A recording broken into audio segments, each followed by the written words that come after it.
সকল প্রকার তারিফ, সকল প্রশংসা সেই মহান রবের দরবারে, যে রব আমাদেরকে সমস্ত দুনিয়ার ব্যস্ততা থেকে আল্লাহ তাআলা আমরা শুকরিয়া জ্ঞাপন করি। সকলে বলি আলহামদুলিল্লাহ।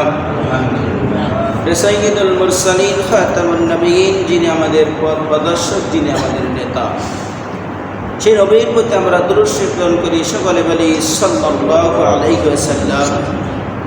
আমার সম্মানিত মারজান সাহেব, আমার সম্মানিত দিনে ভাই, আন্তরিক সালাম, আসসালামু আলাইকুম ওয়া রাহমাতুল্লাহ। আল্লাহ রাব্বুল আলামিন আমাদেরকে শাওয়াল মাসের দ্বিতীয় জুমায় বসার সুযোগ দিয়েছেন। আজকে আলোচ্য বিষয় হলো সফলতা। যে অর্জন করতে হয় কয়টি কাজ করলে আমার আপনার জীবন সফলতা অর্জন করবে কিভাবে, আমার আপনার যে সফলতা অর্জন করতে পারবো কিয়ামতের ময়দানে, হাসরের ময়দানে, যে কি কি কাজ করলে সফলতা অর্জন করতে পারবো দুনিয়াতে। যে আমরা কোনো কাজ করতে গেলে করতে করতে ব্যর্থ হওয়ার পরেও তারপর আবার পুনরায় কাজ শুরু করে যতক্ষণ পর্যন্ত সফলতা অর্জন করতে না পারি ততক্ষণ পর্যন্ত কাজ চালায় যায় না। বলেন যায় কিনা? বলেন দুনিয়াতে যায় না? দুনিয়াতে আমরা যতক্ষণ পর্যন্ত সফলতা অর্জন করতে না পারি ততক্ষণ পর্যন্ত আমরা চেষ্টা চালাই যাই। তেমনইভাবে আল্লাহ তাআলা যে আমাদের জীবন দিয়েছেন, দুনিয়ার জীবন দিয়েছেন, এই জীবনটা আমাদের সফলতা অর্জন করতে পারিছি কিনা। যে চারটে কাজ যদি আমি আপনি করতে পারি তাহলে অবশ্যই সফলতা অর্জন করতে পারবো। সুবহানাল্লাহ। কয়টা কাজ বলেন? চারটে কাজ করলে আমরা সফল হয়ে যাব। আর এই চারটে কাজ যদি করতে না পারি তাহলে আমাদের জীবন কি হবে? ব্যর্থ। আমাদের জীবন অনর্থক, ব্যর্থ হয়ে যাবে। আর আলোচ্য বিষয় হলো আমরা কের প্রতিযোগিতা করব দুনিয়াতে। আমরা প্রতিযোগিতা করি না? বলেন দুনিয়াতে আমরা প্রতিযোগিতা করি কিভাবে টাকা ইনকাম করব। আমরা প্রতিযোগিতা করি কিভাবে একতলা আমার এক ভাই দিয়েছে আমি দুতলা করব। বলেন, কথা বলেন না কেন? আমরা প্রতিযোগিতা করি আমার এক ভাই 5 বিঘে কিনেছে সম্পদ, আমি 10 বিঘে কিনবো। আমাদের এই না বলেন প্রতিযোগিতা দুনিয়ায়? আল্লাহ রাসূল আল্লাহ তাআলা কোরআনে বলেছেন তোমরা ওই কাজগুলোর প্রতিযোগিতা করো যে প্রতিযোগিতা করলে তোমার দুনিয়াতেও সাফল্য অর্জন করতে পারবে, পরকালে তোমরা সাফল্য অর্জন করতে পারবে। আমরা সেই প্রতিযোগিতা করব। আমি সংক্ষেপে তুলে দেবো ইনশাআল্লাহ। তাহলে সফলতা অর্জন করতে হলে কয়টি কাজ করতে হবে? চারটে কাজ। একটু গুরুত্ব শোনেন, তাহলে কাজে লাগবে। যদি এই সফলতার এই চারটে কাজ আমি আপনি মানতে পারি তাহলে অবশ্যই আমাদের সফলতা অর্জন হবে। মৃত্যু ভালো হবে, কবরও ভালো হবে, হাসরও ভালো হবে, মিজানও ভালো হবে, কিয়ামতের ময়দানেও আমার আপনার জন্য ভালো হবে। হবে না? বলেন অবশ্যই হবে। তাহলে 1 নম্বর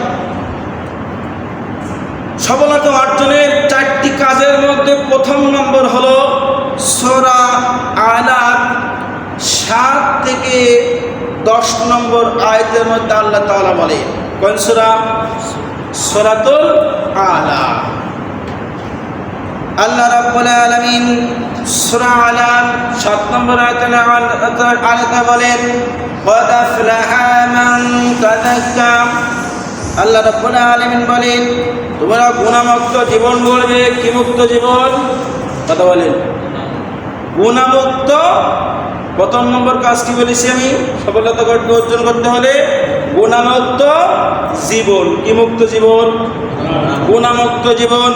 আল্লাহ তাআলা বলেন ক্বাদ আফলাহা মান তাযাক্কা, নিশ্চয় সেই সাফল্য লাভ করেছে। আল্লাহ বলে ক্বাদ আফলাহা মান তাযাক্কা, নিশ্চয় সেই ব্যক্তি সাফল্য অর্জন করেছে, লাভ করেছে যে নিজেকে পরিশুদ্ধি করে নিয়েছে, যে নিজেকে গুনাহ থেকে বিরত রাখতে পেরেছে, যে নিজেকে অন্যায় থেকে বিরত রাখতে পেরেছে, যে নিজেকে ঘুষ থেকে, হারাম থেকে, ফাঁকি থেকে, মিথ্যা থেকে, গীবত থেকে, হিংসা থেকে যে নিজেকে পরিশুদ্ধ করতে পেরেছে, সে নিজের আত্মাকে, যার যে নফস, যে আল্লাহ তাআলা দিয়েছেন, যে আত্মা দিয়েছেন, ওই আত্মাকে নোংরা আচরণ থেকে হেফাজত করতে পেরেছে। কি বলেছেন আল্লাহ? যে যার নফসটাকে, কলবটাকে নোংরা আচরণ থেকে মুক্ত করতে পেরেছে। ওই আচরণ নোংরা আচরণ। আমাদের আচরণ খুব ভালো, বলেন, কথা বলেন, আমাদের আচরণ খুব ভালো। আমার আচরণ ভালো না, আমার স্ত্রীর কাছে আমি ভালো না, কথা বলে, আমার পিতামাতার কাছে আমার ভালো আচরণ হয় না, আমার বন্ধুর সাথে ভালো আচরণ হয় না, আমার প্রতিবেশীর সাথে ভালো আচরণ হয় না। তাহলে নোংরা আচরণ থেকে বাঁচতে পেরেছি বলেন? আল্লাহ বলছেন, তোমরা নোংরা আচরণ থেকে নিজের আত্মাকে কি করো? পবিত্র করো। আমার সন্তানের সাথে ভালো আচরণ করতে পারি না এবং অন্তরকে পাপাচার, শিরিক থেকে মুক্ত করবে। আল্লাহ বলে, তোমার অন্তরকে তুমি শিরিক থেকে মুক্ত করবে, পাপাচার থেকে তুমি মুক্ত করবে।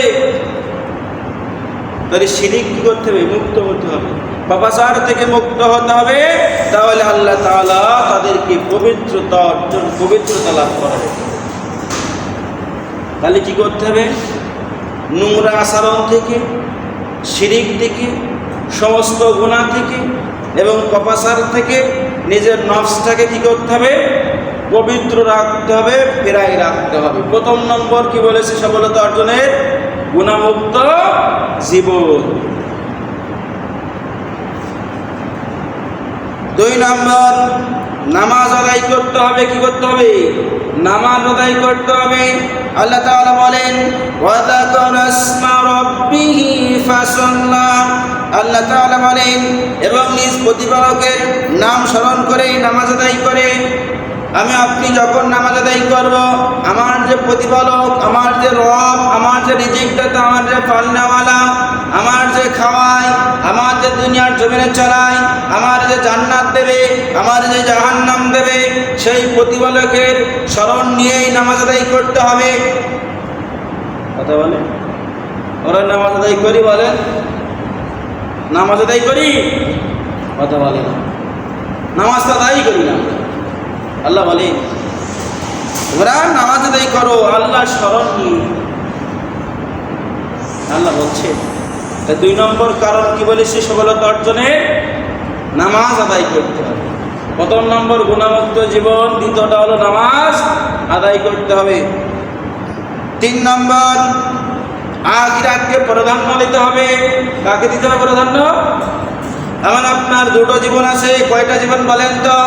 আমার আপনার 2টা জীবন, দুনিয়ার জীবন এবং পরকালীন জীবন। এই দুনিয়ার জীবন আমার আপনার ক্ষণস্থায়ী শেষ হয়ে যাবে। এই দুনিয়ায় আমি আপনি যাই করি না কেন, যতই বিল্ডিং করি না কেন, যতই টাকা পয়সা অর্জন করি না কেন, আমার 5,000, 10,000, 1 কোটি বছর যদি হায়াত দেয়, তাও আমার দুনিয়ার জীবন শেষ হয়ে যাবে। যাবে না বলে? দুনিয়ার জীবন শেষ হয়ে যাবে। হাদিসে আসছে, দুনিয়া হলো ক্ষণস্থায়ী। যে দুনিয়া ক্ষণস্থায়ী এমনই, যেই ঘরের মধ্যে যদি আমি শস্য রেখে দিই, কবুতর যদি প্রতিদিন একটা করে বই নিয়ে চলে যায়, একদিনেই ঘর থেকে শস্য সব ফুরিয়ে যাবে। যাবে না বলে? যাবে কিনা বলে? তা দুনিয়ার জীবন এরকম একদিন শেষ হয়ে যাবে। ওয়ালাল আখিরাতু খায়রু আবাকা। তোমরা দুনিয়ার জীবনকে প্রাধান্য দিও না। ওয়ালাল আখিরাতু খায়রু আবাকা, তোমরা পরকালকে বেশি প্রাধান্য দাও। কোন জীবন? কি পরকালের জীবন। আরেকটা জীবন, 2 নম্বর জীবন হলো কবরের জীবন। যে জীবন আমার আপনার শুরু হলে শেষ হবে না। আমি আপনার এখন যদি চোখ বন্ধ হয়ে যায়, আজরাইল চলে আসে, তাহলে দুনিয়ার জীবন বন্ধ হয়ে যাবে, কবরের জীবন শুরু হয়ে যাবে। আর এই কবরের জীবন যদি আমার আপনার একবার শুরু হয়ে যায়, আর সারা জীবনও শেষ হবে না। হবে বলেন? আর শেষ হবে না। এই জীবন শেষ হয়ে যাবে, বন্ধ হয়ে যাবে। এত মায়া, এত মহব্বত, এত পরেশানি, এত চিন্তা, এত টাকা, এত বাড়ি, কি হবে বলে? চোখ বললেই সব শেষ হয়ে যাবে।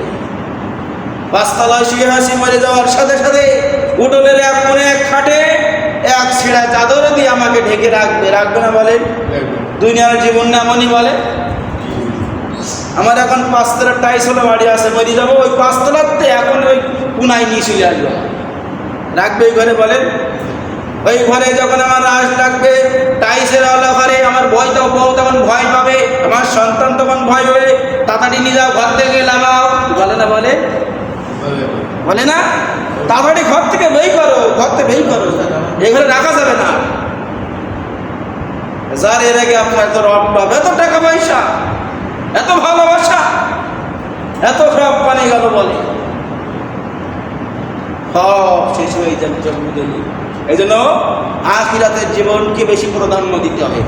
বিশ্বনবী বলেন, তোমরা দুনিয়ার সন্তান হয় না, আখিরাতের সন্তান হও। যদি আমি আপনি আখিরাতের সন্তান হতে পারি, তাহলে আমাদের জীবনে সাফল্য অর্জন হবে, আমার আপনার জন্য জান্নাতটা আল্লাহ তাআলা দান করে দেবেন। আর যদি দুনিয়ার সন্তান হয়, দুনিয়ায় হয়তো কিছুদিনের জন্য আমি সুখী থাকবো, ভালো থাকবো, কিন্তু মৃত্যুর পরে আমার আযাব শুরু হয়ে যাবে। এই জন্য পরকালের জীবনটাকে কি করতে হবে? 3 নম্বর প্রাধান্য দিতে হবে। এবং পরকালের জীবনই হলো উত্তম এবং চিরস্থায়ী। কি বলে? পরকালের জীবনই হলো উত্তম এবং চিরস্থায়ী। কি বলেন আল্লাহ এখানে? ওই জীবনকে উত্তম এবং চিরস্থায়ী বোঝেন তো নাকি? চিরস্থায়ী, অনন্তকাল চিরস্থায়ী হয়ে যাবে। 4 নম্বর যে কারণ হলো ঈমান আনার পাশাপাশি তোমরা সৎকর্ম করো। ঈমান আনার পরে তোমরা সৎকর্ম করো। আল্লাহ তাআলা সূরা বুরুজের 11 নম্বর আয়াতে আল্লাহ তাআলা বলেন, ইন্নাল্লাযীনা আমানু ওয়া আমিলুস সালিহাতি লাহুম জান্নাতুন তাজরি মিন তাহতিহাল আনহার যালিকাল ফাওজুল কাবীর। আল্লাহ তাআলা বলেন, ইন্নাল্লাযীনা আমানু, নিশ্চয় যারা ঈমান এনেছে, ওয়া আমিলুস সালিহাতি, যারা সৎকর্ম করেছে। কি করেছে? ঈমান আনার পরে যারা সৎকর্ম করেছে, ভালো কাজ করেছে, তাদের জন্য রয়েছে লাহুম জান্নাত। কি রয়েছে? বলে জান্নাত রয়েছে। কি বলছেন আল্লাহ? আল্লাহ ঘোষণা দিচ্ছেন, ঈমান আনার পরে সৎকর্ম করলে তার জন্য কি আছে? জান্নাত আছে। জান্নাতুন তাজরি মিন তাহতিহাল আনহার, তার তলদেশে রয়েছে নদী নালা, নদী প্রবাহিত হয়। কি হয়? জান্নাতের নিচে কি প্রবাহিত হয়? নদী প্রবাহিত হয়, এবং নিম্নে নদী প্রবাহিত হয়। এটাই হলো মহা সাফল্য। এটাই হলো কি? মহা সাফল্য। ঈমান আনবো, ঈমান আনার পরে কি করব? সৎকর্ম করব, এবং আল্লাহ তার বিনিময়ে কি দেবেন? জান্নাত দেবেন।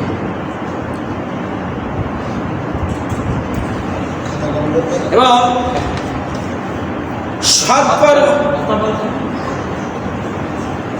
সৎকর্মই সবচেয়ে বড় প্রতিদান হলো। কি বলতে পারেন? এদিকে খেয়াল করে, সৎকর্মের সবচাইতে বড় প্রতিদান, উত্তম প্রতিদান হলো, কেউ বলতে পারবেন? কি কথা বলেন? পারবেন? সবচাইতে সৎকর্মের উত্তম প্রতিদান হলো জান্নাত। সুবহানাল্লাহ। আল্লাহ কি বলছে? জান্নাত। সূরা মারিয়ামের 107 নম্বর থেকে 108 নম্বর আয়াতে আল্লাহ তাআলা বলেন, ইন্নাল্লাযীনা আমানু ওয়া আমিলুস সালিহাতি কানাত লাহুম জান্নাতুল ফিরদাউসি নুজুলা। সুবহানাল্লাহ। আল্লাহ কি বলে? আল্লাহ বলেন, নিশ্চয় যারা এখানে ঈমান আনার পরে যারা সৎকর্ম করেছে, ভালো কাজ করেছে, কানাত লাহুম জান্নাতুল ফিরদাউসি নুজুলা, জান্নাতের সবচাইতে উচ্চমানের জান্নাত আমি আল্লাহ তাকে দান করব। সুবহানাল্লাহ। তাহলে কি জান্নাত দেবে?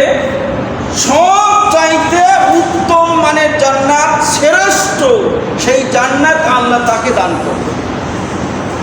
আমরা ঈমান আনার পরে সৎকর্ম করি, আমাদের ঈমান আছে? আমাদের তো ঈমান নেই। অনেকে বলে, হুজুর নামাজ না বলি ঈমান আমার ঠিক আছে, বলে না? বলে কথা বলেন, বলে না যে হুজুর নামাজ না বললে আমার ঈমান ঠিক ঠিক আছে, তুই নামাজ পড়িনি, তোর কে ইমান আছে? তোর আবার তোর নামাজ নেই তো তোর কে ইমান থাকে বলে? থাকে ইমান থাকে বলে? আল্লাহ তো 2 নম্বর বলি যে সফলতা অর্জনের নামাজ পড়তে হবে এবং অভ্যন্তরীণ ইসলামের জন্য জান্নাতুল ফিরদাউস আল্লাহ তাআলা দান করবেন।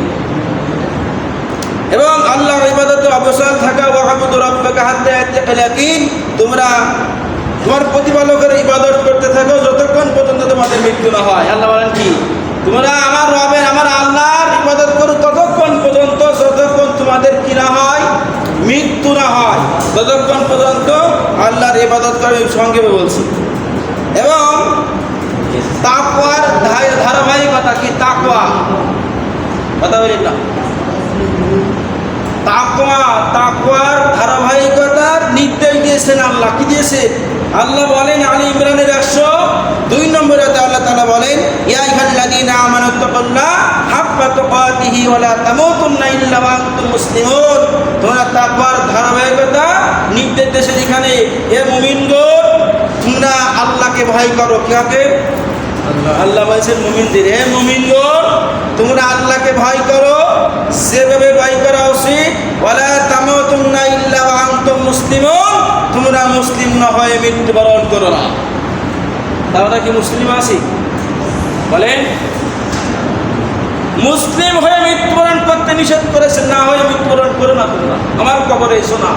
আল্লাহ ঘোষণা দেয় মুসলিম হয়ে মৃত্যুবরণ করতে হবে। আর এই মুসলিম হয়ে যদি মৃত্যুবরণ করতে না পারি তাহলে আমার আপনার ঠিকানা জাহান্নাম, চলে যাব আমরা। আল্লাহ রাসূল বলেন, ওই ব্যক্তি প্রকৃতি মুসলিম, ওই ব্যক্তি প্রকৃতি মুসলিম যে ব্যক্তির হাত এবং মুখ দ্বারা কোনো ভাই কষ্ট না পায়। কি বললাম? ওই ব্যক্তি প্রকৃতি মুসলমান যে ব্যক্তির হাত এবং মুখ দ্বারা কোনো ভাই কষ্ট না পায়, ওই ব্যক্তি হলো প্রকৃতি মুসলমান। আর আল্লাহ বলছেন তোরা মুসলিম না হয় অনেক কি করে না, মৃত্যুবরণ করে না, কবরে এসো না। আমরা যে কের প্রতিযোগিতা করবো দুনিয়ায়, আমি বলেছি না যে প্রতিযোগিতা করতে হবে, খেলার প্রতিযোগিতা করবো, কথা বলে বিল্ডিংয়ের প্রতিযোগিতা, টাকার প্রতিযোগিতা, বিয়ে করার প্রতিযোগিতা, বলেন ভালোবাসার প্রতিযোগিতা করব। আল্লাহ বলেন এখানে আলী ইমরানের 133 নম্বরে আল্লাহ তাআলা বলেন, ওয়াসানিউ ইলা মাগফিরাতিন মির রাব্বিকুম ওয়া জান্নাতিন আরদুহা আস-সামাওয়াতি ওয়াল আরদু উইদ্দাত লিল মুত্তাকিন। আল্লাহ তাআলা বলেন তোমরা প্রতিযোগিতা করো তার তোমার প্রতিপালকের নিকট থেকে ক্ষমা। কি বলছেন আল্লাহ? তোমরা তারই প্রতিযোগিতা করো, আমার রবের থেকে, আমার থেকে আমার ক্ষমা এবং বেহেশতের জন্য। এর জন্য? বেহেশতের জন্য। আল্লাহর কাছ থেকে ক্ষমার প্রতিযোগিতা করতে হবে। আমরা কি গুনাহ হলে ক্ষমা চাই আল্লাহর কাছে? বলে ক্ষমা চাই, অনুতপ্তও হয় না। আল্লাহ বলেন তোমরা আমার ক্ষমার প্রতিযোগিতা করো এবং বেহেশতের জন্য। এর জন্য বেহেশতের জন্য যার প্রস্থ হলো আকাশ এবং পৃথিবীর সমান। সুবহানাল্লাহ, কে সমান? আকাশ এবং পৃথিবীর সমান তার প্রস্থ।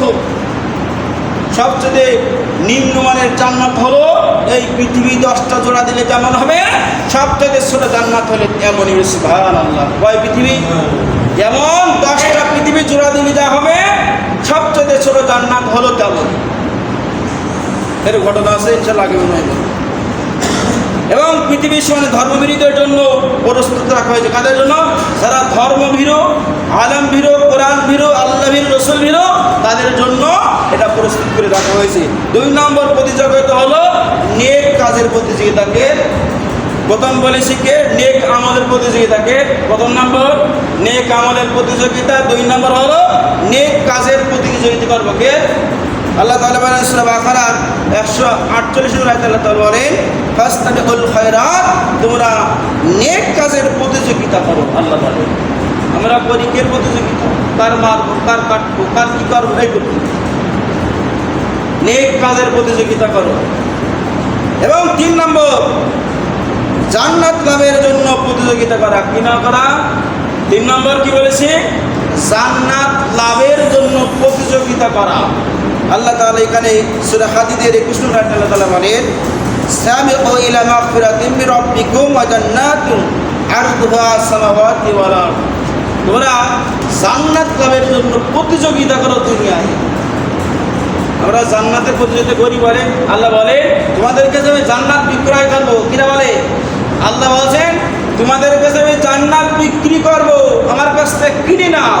তা জান্নাত কেনবো কি দে? কথা বলে না। জান্নাত কেনবো কি দে বলেন? এই মোবাইল কিনতে টাকা লাগিয়েছে না বলেন? কিনতে লাগিয়েছে না বলেন? কাজ কিনতে টাকা লাগে না? কথা বলেন না কেন লাগে না? এই জামা কিনতে টাকা লাগেনি বলে? আল্লাহ বলেন তোমরা জান্নাত করাই করবো, তোমাদের কাছে বিক্রি করবো আমি, আমার কাছে কিনি নাও। তা কি দিয়ে কিনবো আমরা? কথা বলেন না। কেনবো কি দিয়ে বলে? জান এবং মাল দিয়ে। কি দিয়ে? জান এবং মাল দিয়ে আল্লাহ জান্নাত কিনে নেবো আমরা। আল্লাহ বলে জান এবং মাল দিয়ে আমার জান্নাত করাই করবো, কিনে আমি বিক্রি করবো। আল্লাহ রাস্তায় গিয়ে জান দিই আমরা বলে, মাল দিয়ে আল্লাহ রাস্তায় মাল দিই, গরু ব্যবসায়ীদেরকে সাহায্য করি। জান্নাত পাবো খুব সহজ না। এই তিনটে কাজের প্রতিযোগিতা করতে হবে, নেক আমল, নেক কাজ এবং জান্নাত লাভের কাজ। জান্নাত লাভের এই তিনটার প্রতিযোগিতা করবো। আর সফলতার কয়টা কাজ করেছি? সফলতা অর্জন করতে পেরেছে কয়টা কাজ করলে? যদি আমি আপনি এই 4টে কাজ করতে পারি, যদি পারি তাহলে অবশ্যই সফলতা অর্জন হয়েছি। 1 নম্বর গুণামুক্ত জীবন। কি মুক্ত জীবন? এই জীবনে কোনো গুণা থাকবে না। কি থাকবে না? আর গুণা যদিও বা হয়ে যায় সঙ্গে সঙ্গে তওবা করে কি করবো? আল্লাহর কাছে ক্ষমা চাবো। 2 নম্বর নামাজ পড়বো। কি করবো? 2 নম্বর নামাজ পড়বো। 3 নম্বর কি করবো? যে ঈমান আনার পরে কি করবো? সৎ কর্ম করবো। কি করবো? সৎ